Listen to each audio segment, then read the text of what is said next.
I love how Lindsay described it in the documentary. She's like, emotions are like the tide. They come in, but they'll eventually go back out. And what often is, right, we hear this, especially in negotiating, don't be emotional about it, because then logic flies out the window and you're just like, I gotta buy that car because I just feel so good around it. Ignoring that it's a terrible financial decision. I'm that way about tech equipment.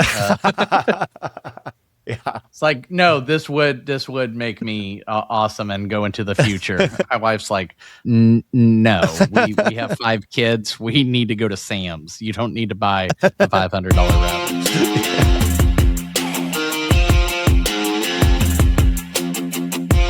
Welcome to the How Leaders Think podcast, the show that transforms you by renewing your mind and giving you new ways to think. I am your host, Kenny Lange, and with me today is the Preston Zeller. He is the founder of Zeller Haus, and it's spelled H-A-U-S, which sounds awesome. Reminds me of Magnolia Pancake House in San Antonio. And right now, I want some apple cinnamon pancakes, but I'll hold off until the end of the show. It is an AI-powered biblical guidance app helping believers access scripture-based wisdom for real-life challenges. With 15 plus years of scaling high-growth tech companies, including a cloud guru and Zoom Info. So he's probably sold your info. You can send your hate mail somewhere else. He now pioneers responsible AI integration in ministry, a space where 57% of Christians express skepticism about technology. I can believe that, and I honestly think 57 is probably low. His film, The Art of Grieving, chronicles his year of painting 365 works following his brother's sudden death from a fentanyl overdose. Welcome to the show, Preston. Kenny, thank you so much for having me on. I appreciate it. I am excited to have this conversation. We had a really fun first interaction. I have no reason to believe that this will be anything less than stellar and fun. So tell me today, Preston, what is on your mind? Yeah, I mean, I think you summed it up well with my intro there. I think what I'm after is, so Zeller Haus is my venture studio, and that's where I'm exploring different use cases for AI, of course, putting out different products like Psalmlog, so that's the biblical guidance app. And then just finding out where like, again, the best kind of like, not just ethical, yes, for sure. We should all be using AI ethically. Hopefully we're not just creating hacking programs. But my two main passions are productivity. How do I get, help professionals and companies get more productivity and insights out of the usage of AI? But then also there's a faith-based component there for me too. And, based on, of course, my grief work, it's also how I'm just able to like improve the human experience, I think, in general. And we've all gone through or will go through something that makes you kind of like step back from the things you think define you, like all the title and the money and what the world says is the measure of you, the house you live in, the car, all that stuff, and go, who am I as a person? And I know we both have kids. What do my kids think of me? How am I treating my spouse? And so right. Like all those things are the human component is vastly more it's vastly more important than just like the money. Who cares about the money? Yes, we want money. That is how the world works. But if that's your primary driver, I think it's going to push you into a form of living that doesn't really suit anyone but yourself, Right. There's a lot there to unpack. I would agree, but I think all of us go through probably a period where money's like the focal point. A lot of times it's if you grew up not having it or not having as much as you thought, or you had friends or saw people who had quite a bit. Even my kids are like, oh, so-and-so's rich or has this. Yeah. And in my head, I want to go is like, do you know where we live? Like, I'm not saying that we have a mansion and we're not Elon over here by any stretch of the imagination, but I was like, do you realize like how fortunate you are? And you and I, we had a really good talk about grief in our first call. And I think grief is one of those things that can really change your perspective on way more than just the situation it's generated from, or the grief is coming from. And so what I what it sounds like is you've had several key life experiences that have given you new perspectives on more than just a singular moment, a singular relationship, or period of life. It's really started to shape how you look at a bunch of other things. Is that fair to say? Yeah, I believe grief inevitably does that, right? I mean, let's say you initially, and I'll specify too, like grief in the sense of loss of life, because there's lots of forms of grief that get really just glossed over in the totality of life, right? But yeah, eventually when you make some headway in growing around your grief, it allows you to zoom out a bit from the loss, from that and your relationship with that person, and go, okay, well, they're not coming back. Here's what it starts to mean and how I function in other parts of my life. And based on what you kind of decide there, though, I think for most people, it's going to push you into more humility and empathy, because you realize, hey, I can't make my problems the pinnacle of every situation that I'm into, but I also, comparing the magnitude of what I'm going through to someone else's kind of issues they're going through in life also isn't even a fair measure, because you're not that person, and ultimately it's you're having to deal with the situation in front of you. And so I think that's another kind of pitfall we can get into is, oh, well, that my loss is worse than that one, or their loss is worse than mine. And then you just diminish the whole thing. Yeah. No, I think that's really important. And it may have been our first call where we talked about the race to victimhood, which I think is something plaguing society at large, but maybe more so here in the US or Western cultures. What could you elaborate more on what you have found is maybe the current thinking or prevailing wisdom around whether it is grief specifically, but even just how our perspectives are shaped and informed? Because I would contend there's just a supreme lack of awareness. Like we don't think about what we think about. And it sounds like you've gotten some real insight on that and been able to notice what, how different people are processing that, and maybe the common wisdom isn't serving us so well. Yeah, well, you said it well, this whole like race to victimhood, right? And I mean, there's a lot of concepts and within that, right? So it's like forgiveness. What does that even mean? How does bitterness form? That's usually lack of forgiveness. And then based on sort of how you even view forgiveness will enable you to either move forward in your life, or to hold a grudge, or to live and revisit trauma in an intentional way, because it justifies you sort of acting in a modality of life that like the pain is the fuel for entitlement versus growth.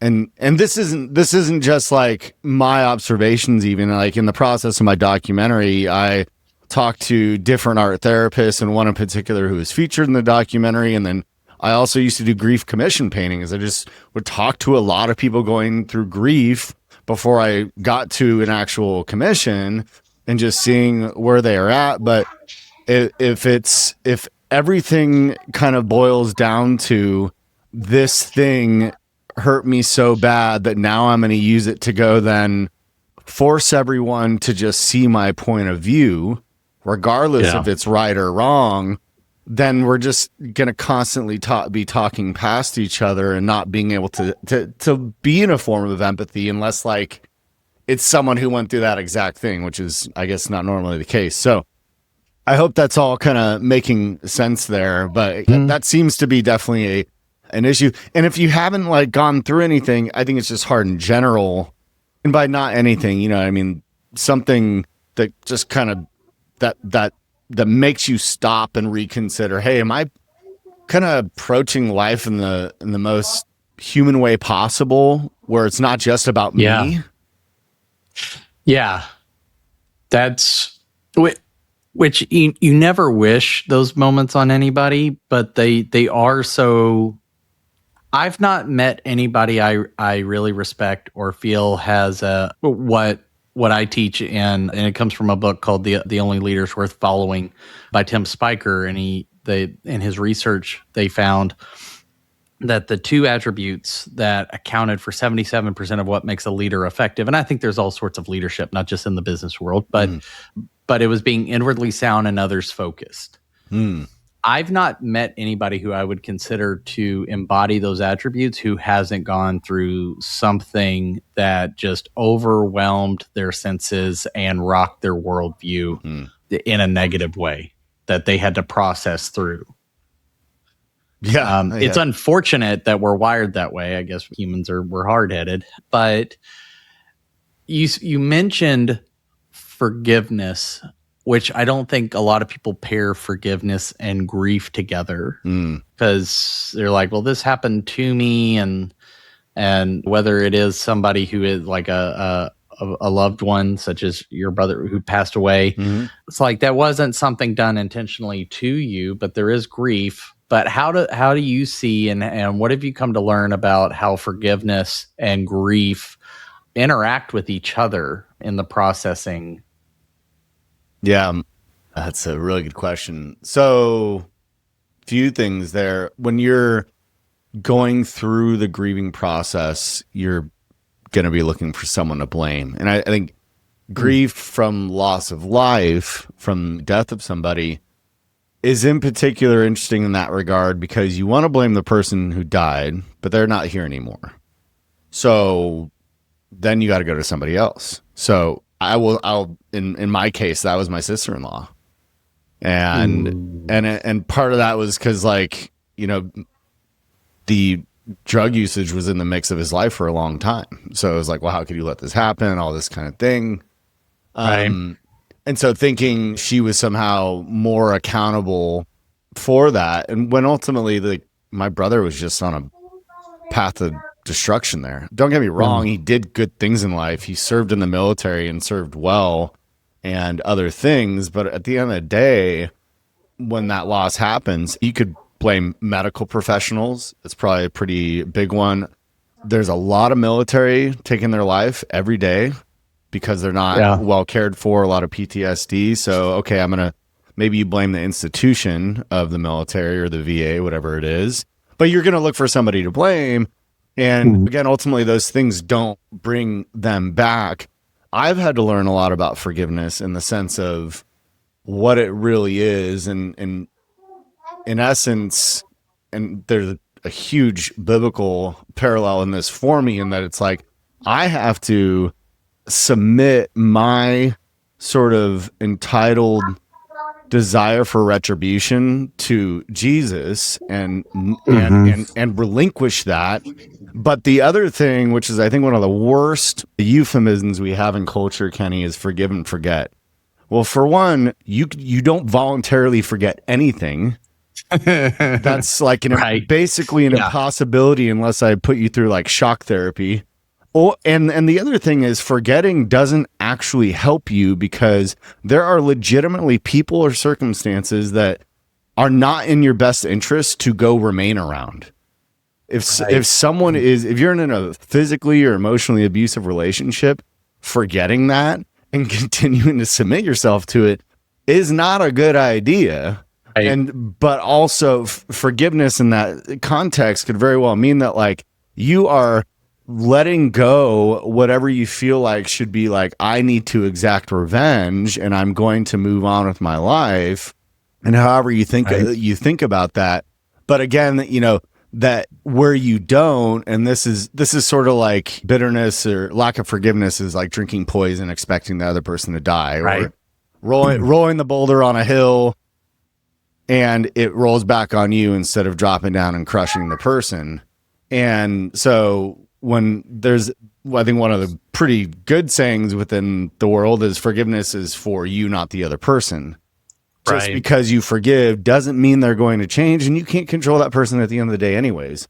And that goes from business circumstances. Like you're going to have a disagreement with your boss, with your co-founder, with someone who reports to you, whatever it is, of course, your spouse.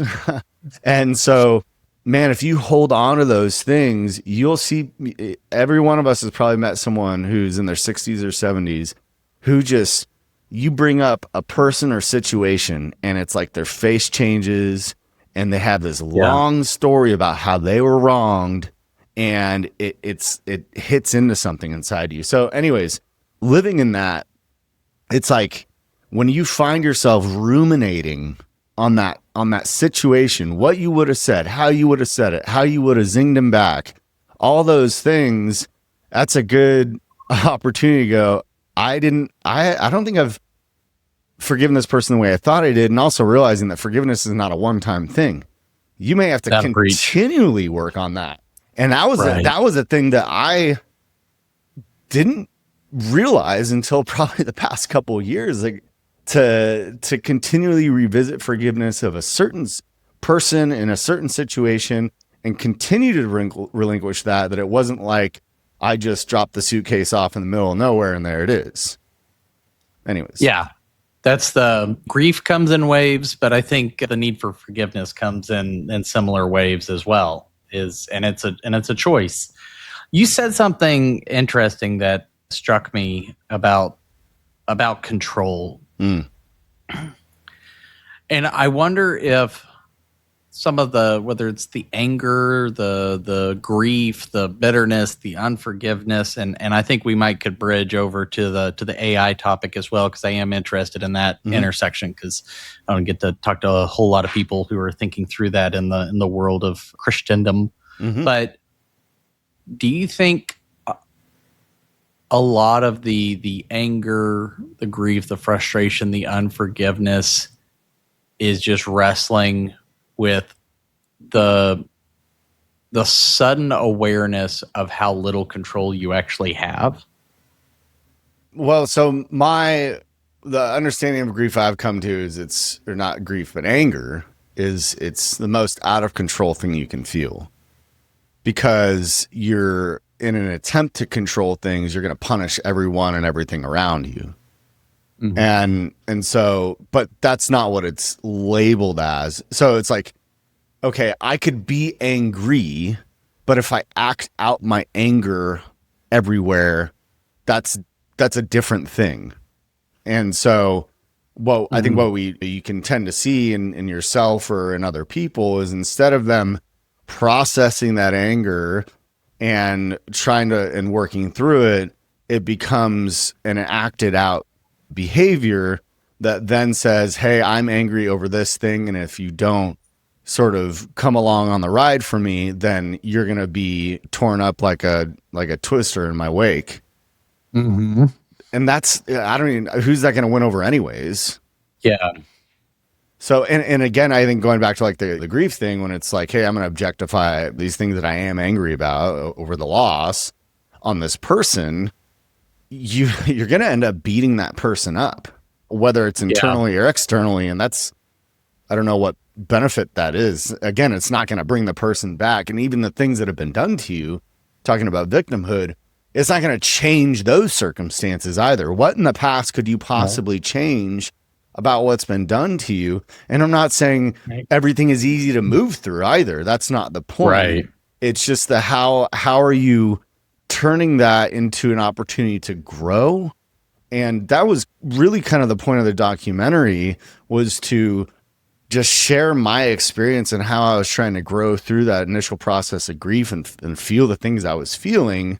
For sure, I used painting and abstract art as a tool for that. And that's kind of art therapy, and all the forms of it are there for that. And whether it's painting or drawing or anything like that, you can use that to like express and work through these emotions. Again, instead of necessarily holding on to it in a modality of, now everyone needs to be sort of punished to share in the sort of victim mentality that you might have. So I think it's like stagnation versus growth is maybe two ways of thinking about that. Yeah.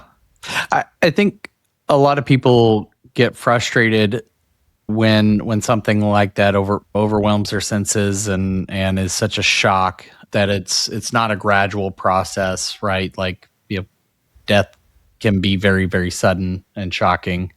And I do think that we feel the loss of control. Like, we're just more keenly aware of how little control we have.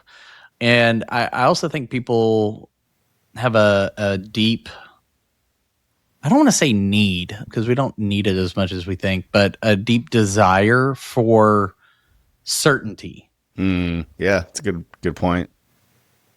I want to be absolutely certain this is going to work. You talk about how, like, we get mad and blame people, and like, I have family in the medical community that are physicians, and people want to blame physician. And now, don't get me wrong, physicians are humans and they make mistakes and all those sorts of things. But I think it's also easy, like, there are certain things in medical science that don't go exactly the way that they were supposed to. There's variables outside their control, but we want to be mad, and we wanted the certainty that 100% of the time this is always going to work.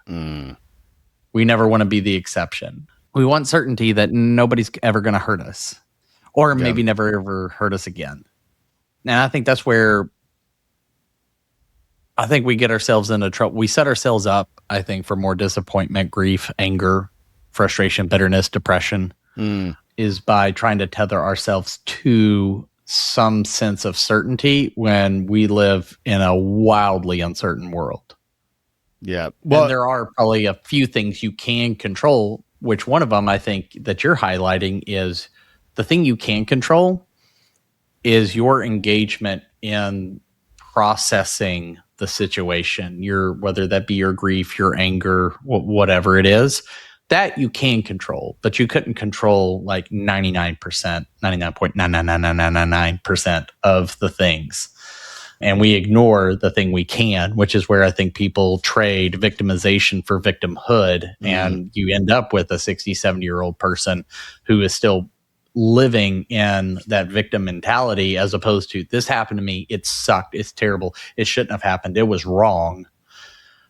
But I've processed through it, and I've not taken that on as an identity. I've just marked it as an event in my life. Yeah, well, you hit on a couple great things there. One is like just in reality, the only thing you can't control is yourself.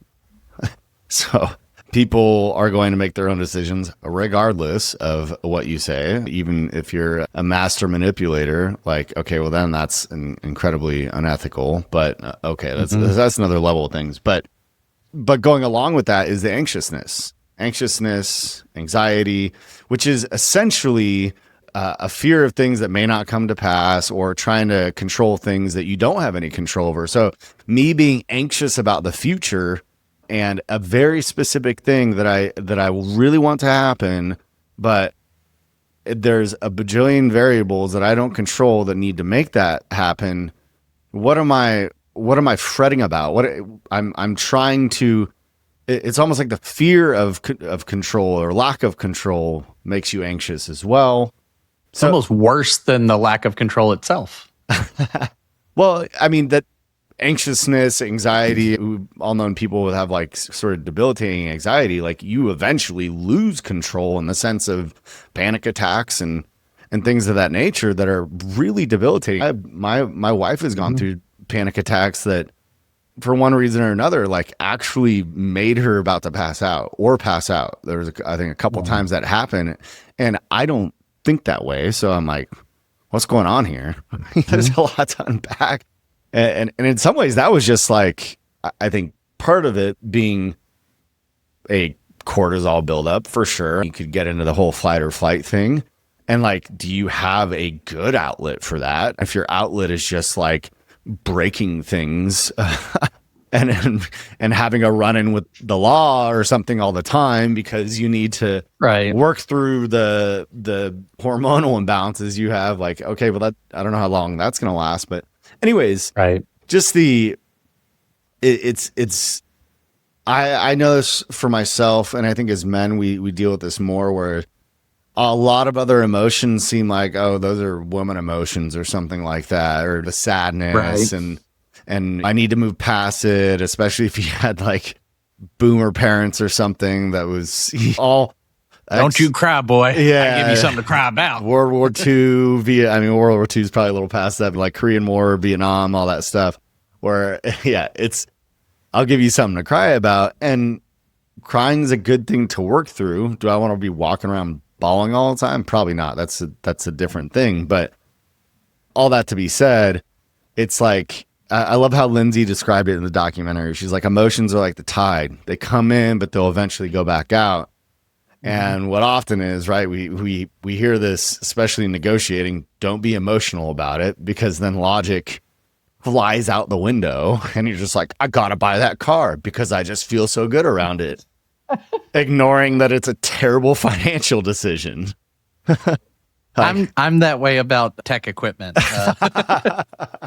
Yeah. It's like, no, this would make me awesome and go into the future. My wife's like, no, we have 5 kids. We need to go to Sam's. You don't need to buy a $500 router. Yeah.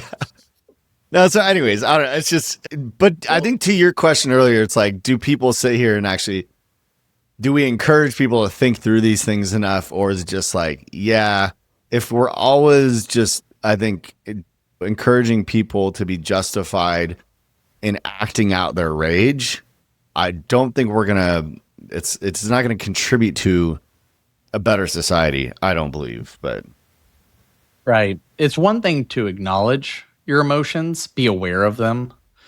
It's another to immediately act on them. Like they're data, they're a data point that should not be ignored. And to add on, and I hate the tag on sort of like corporate jargon BS, but when you were talking about men and how we handle things, and it can affect women as well, but it is easier and more comfortable for, at least for me, to be angry than it is to sit in the sadness. Yeah. That feels lonely, isolating, just depressing. You feel helpless, you feel vulnerable.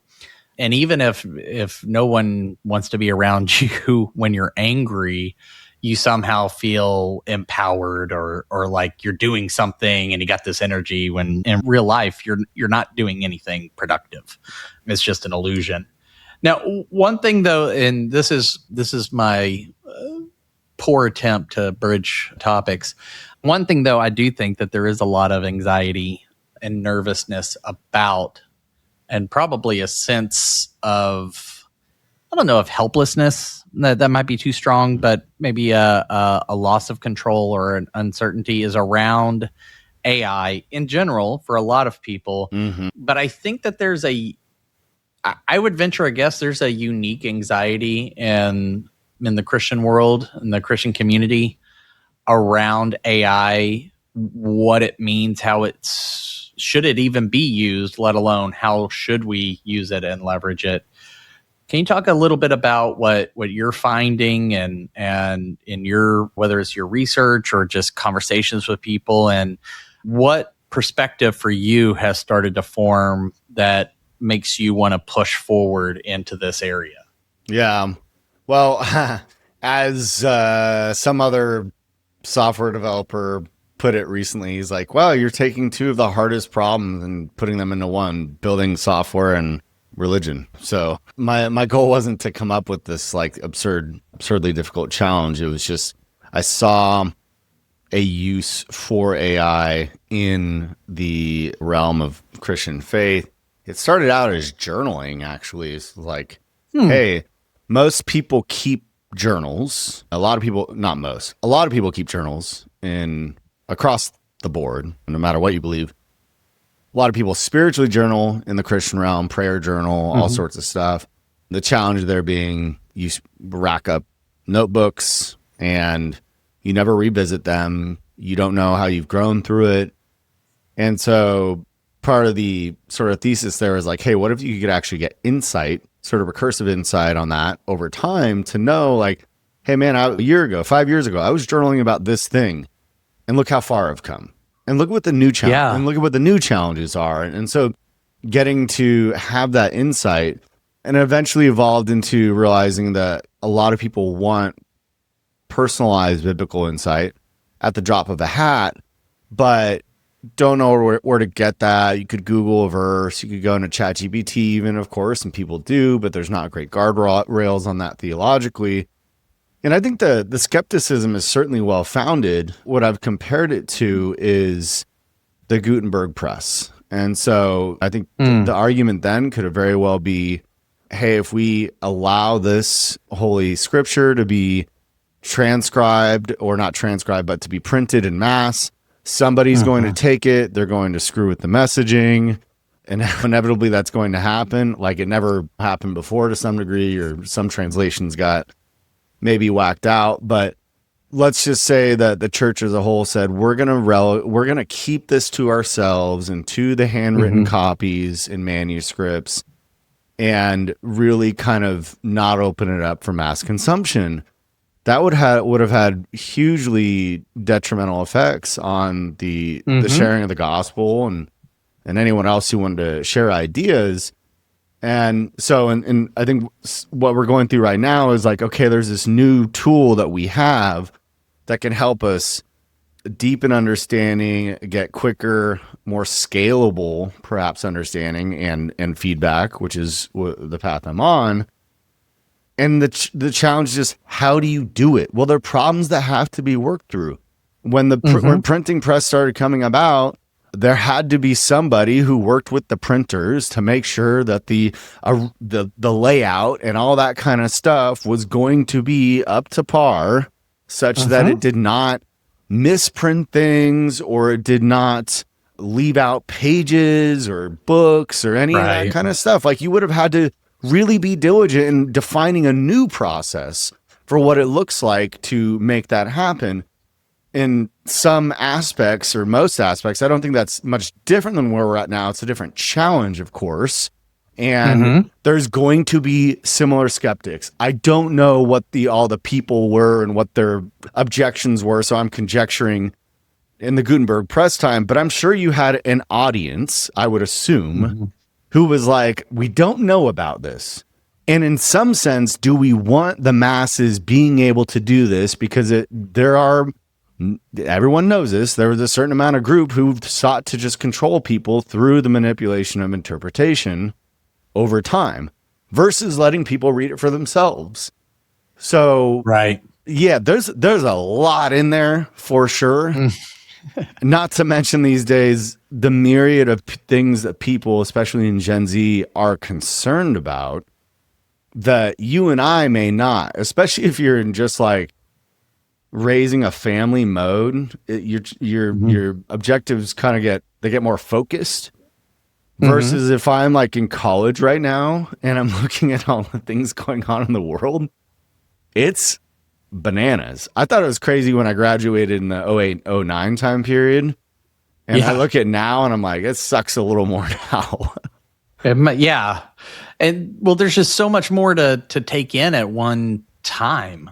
There's more noise than ever, and so it's harder to get the signal from the noise.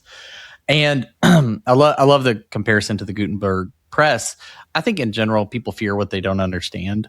And I think a lot of people are not technologically savvy.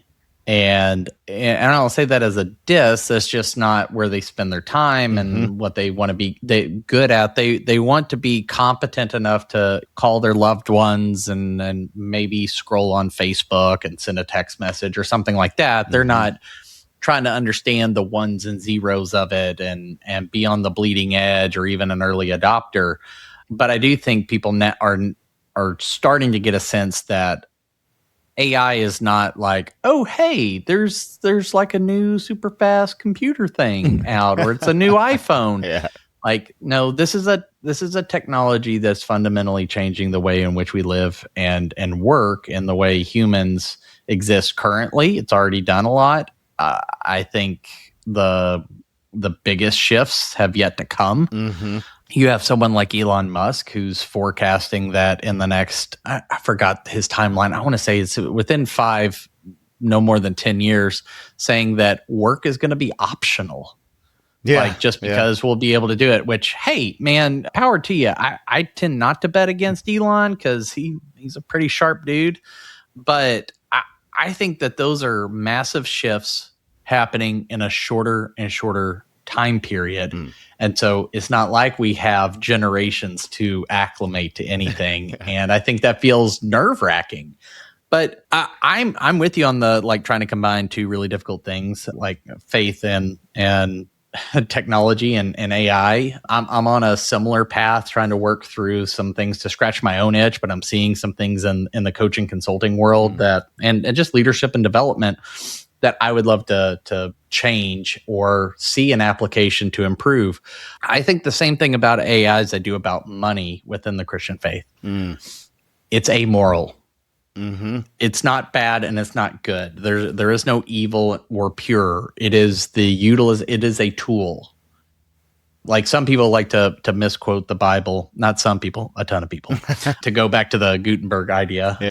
But people love to misquote this verse in the Bible about like, well, money is the root of all evil. That's not what it says. It says the love of money is the root of all evil. When you exalt money, when you place money at the very top of everything, kind of like you were saying at the very beginning, is like, what's your motivation? That is evil. If you exalt and worship technology as like it's the savior of our age, or it's this, that, and the other thing, that's when I think you get into trouble. Instead of, let me say, what am I called to do? What am I pulled to do? What is my purpose in life? What is the good I want to do in the world? Now, how could money, technology, and other things help me get there better and faster?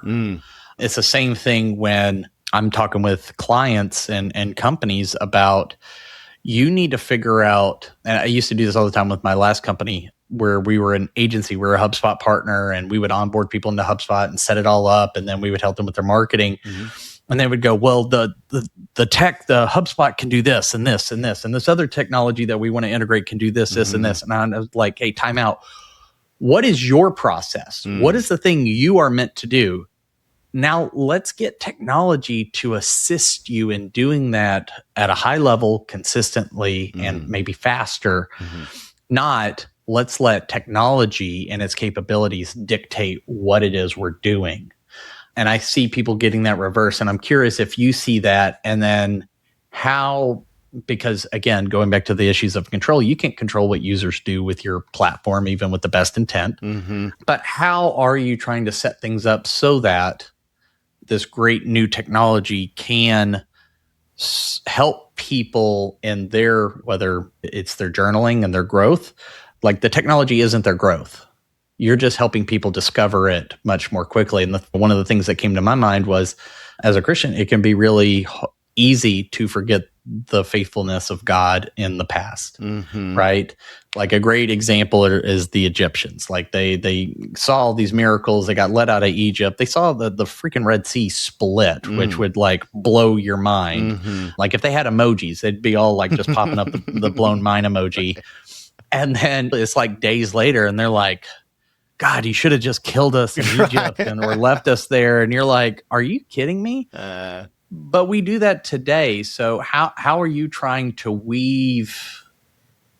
leverage technology without putting it in a position where people just lead or worship it or make it the thing that tells them what to do? It just helps them do more of what God called them to do. Yeah. Very poignant question. So I've reiterated this in a lot of ways, and I'm going to continue to, is like Psalmlog grows, is that the goal isn't to make someone reliant on Psalmlog. Now, if it's a useful tool for you and continues to be, then great. But one of the problems I'm aiming to solve for, or tackle anyways, I'm not going to solve it entirely, is isolationism. And just knowing that there are many, many problems that people are facing and they feel like they're alone. And especially like, let's say you come to the realization about something in your life, but you're not even confident your current friend group is going to be receptive to that. But then maybe you're also not even like aware of who you could talk to about that exact subject. Maybe you go talk to a therapist, which is fine. And so that's really what this is partially aimed at helping is people who are in that modality and they want to get a feedback loop and a kind of that biblical perspective, and then ultimately getting them connected into different groups or ministries or whatever it is. Let's say you've experienced prior like sexual abuse or something, then like there's a way that we can sort of understand and classify that, hey, that's a higher tier problem, and ask if the person wants to receive kind of more resources around that kind of issue where they could be plugged into a community of like faith-based recovery community around that, so that you start getting around people who and discovering communities that are going to be beneficial for you along that journey that you're on. So kind of meeting you with that life phase versus feeling stuck. And I'll be clear too, I don't think none of these things are like beyond what God can impact without my, but if it can be a helpful conduit to people discovering those things quicker, and again, coming back to just like, where does AI fit into all that? It's a tool. Like you said, it's going to be used good, bad, or otherwise. Now, like there's a lot of intentionality and testing and feedback loops that I continue to improve based on the user feedback that should make that better over time. There's no V1 that's perfect. So that'll preach. Hell, I feel like I'm in version 4 and myself. yeah. I'm still far from it. Well, man, there's probably a lot more we could keep diving into. These are both, everything has been really rich and are things that I think about often, which is why I was so excited when we got connected. But Preston, if somebody's listening to this and they're thinking through grief or maybe even just the uncertainty of the times, like you said, a lot of Gen Z are taking in mass amounts of data, information, news stories, some of it true, a lot of it not, but it can feel overwhelming. If somebody wanted to start to process their emotions and the uncertainty and maybe the anxiety, what's a baby step they could take in the next 24 hours, spending little to no money to make progress towards a healthier interaction with the world, technology, or just their circumstances? Yeah, so there's two angles I'll take on that. One is just talk to God. Be like, God, even if you don't know who God is, be like, God, reveal yourself to me through however you see fit. But here's what I'm going through, because your problems are never beyond God, and that's a wild thing to think about. If that's uncomfortable for you, then also go get a sheet of plain paper, go get, whether it's watercolors, acrylics, whatever it is, a pencil, and just start intuitively trying to express the frustration or sadness or, again, those things that you feel like have been bottled up. Just go through a process of putting it out there on paper, and also realizing you can throw it away after, you can put it in a drawer. It's not going to be in an art exhibit. It's for you to just process. And that's been, I think, one of the most gratifying things about the documentary in many ways, is so many people have been like, I never thought about art. It's like, you could do it. It's not, again, doesn't have to be some amazing thing. It's for you. So, yeah, that's really good advice. I would have never thought about the art angle either. So that's really good. Might have to try that and then immediately throw it away so the world doesn't see it. It does make me think of a funny, it was a video meme I came across yesterday on Instagram that was meant to be like an interaction between a person and their therapist. And it's like, so I want you to, all the people who've hurt you, I want you to write out all your frustrations and letters and then set them on fire. uh-huh. And the reply was me. Okay, but then what do we do with the letters? Yeah, all right. I'm sure that would be the and it had like a little chihuahua with like an evil look to it, which was pretty funny. Well, Preston, if people want to know more about you, more about your documentary, Psalmlog, any of your work, where would you send them? What's the best way to connect? Yeah, so if you want to find me, I'm on LinkedIn, so you can find me there. zellerhaus.com. That's Haus, like you said in the beginning. But yeah, zellerhaus.com to see what I'm working on projects wise. If you want to see the documentary, just go look up The Art of Grieving. It's going to be probably the first featured thing there. If you're in the US, you can watch it internationally in other places as well, but it's on Prime and Apple TV and those kind of spots. So yeah, it's good. It's a good film to watch by yourself with somebody. Yeah, those are the main spots. Love it. And we'll link all of that up in the show notes so people can have an easy way to go and interact or connect with you and send some follow-up questions. So thank you so much, Preston. This was a really great conversation. I had a lot of fun. Hope you did too. And I would love to have you back in the future. We'll keep talking through some of these topics, which are maybe hard to parse, but I think are worth having. Cool. Thanks, Kenny. So to the listeners, thank you. So not just thank you to Preston, but thank you to you because you chose to spend part of your day with the two of us listening in. And if you made it this far, we have an immense amount of gratitude and hope that this was beneficial and a blessing to you. If it was, please like, rate, review, whatever the button of action is on your platform of choice. Take action today. Seize the day. Carpe the diem.